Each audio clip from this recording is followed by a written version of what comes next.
प्राचीन भारत के एक छोटे से गांव में एक युवक अर्जुन अपने जीवन के उद्देश्य की खोज में था। वह सदैव इस प्रश्न से जूझता रहता कि जीवन का वास्तविक अर्थ क्या है और आत्मा की शुद्धि कैसे संभव है। गांव के बुजुर्गों से उसने अनेक बार सुना था कि कुंभ मेले में पवित्र स्नान करने से आत्मा के समस्त पाप धुल जाते हैं और मोक्ष की प्राप्ति होती है।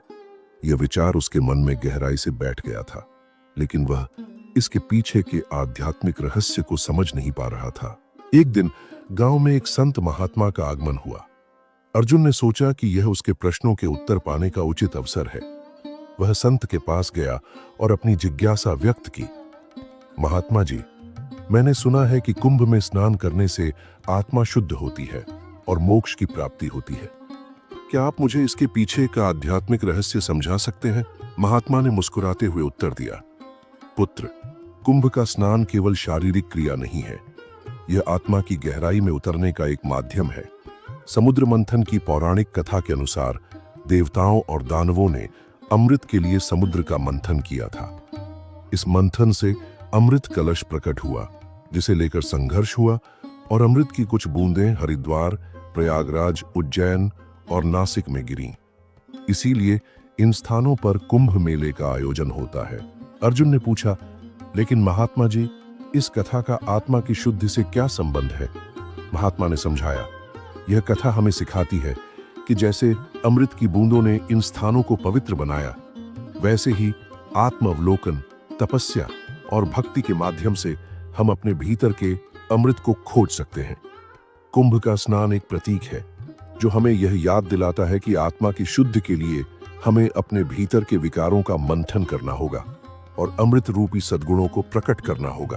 अर्जुन ने महात्मा की बातों से प्रेरित होकर कुंभ मेले की यात्रा करने का निश्चय किया। वह प्रयागराज पहुंचा, जहां गंगा, यमुना और सरस्वती नदियों का संगम होता है। वहां की भीड़, साधु संतों के प्रवचन और चारों ओर गूंजते मंत्रों ने उसके मन में एक अद्भुत शांति का संचार किया। स्नान के लिए निर्धारित शुभ मुहूर्त पर अर्जुन संगम के तट पर पहुंचा। जैसे ही उसने पवित्र जल में डुबकी लगाई, उसे एक अद्भुत अनुभव हुआ। उसे ऐसा प्रतीत हुआ मानो वह अपने समस्त पापों से मुक्त हो गया हो और उसकी आत्मा एक नई ऊर्जा से भर गई हो। स्नान के बाद अर्जुन ने एकांत में बैठकर ध्यान लगाया। ध्यान की गहराई में उसे अपने भीतर एक दिव्य प्रकाश का अनुभव हुआ। उसे समझ में आया कि कुंभ का स्नान केवल बाहरी शुद्धि नहीं है, बल्कि यह आत्मा की गहराई में उतरकर अपने वास्तविक स्वरूप को पहचानने का एक माध्यम है। अर्जुन ने महसूस किया कि जैसे समुद्र मंथन से अमृत प्राप्त हुआ था, वैसे ही आत्म मंथन से आत्मा का अमृत प्रकट होता है।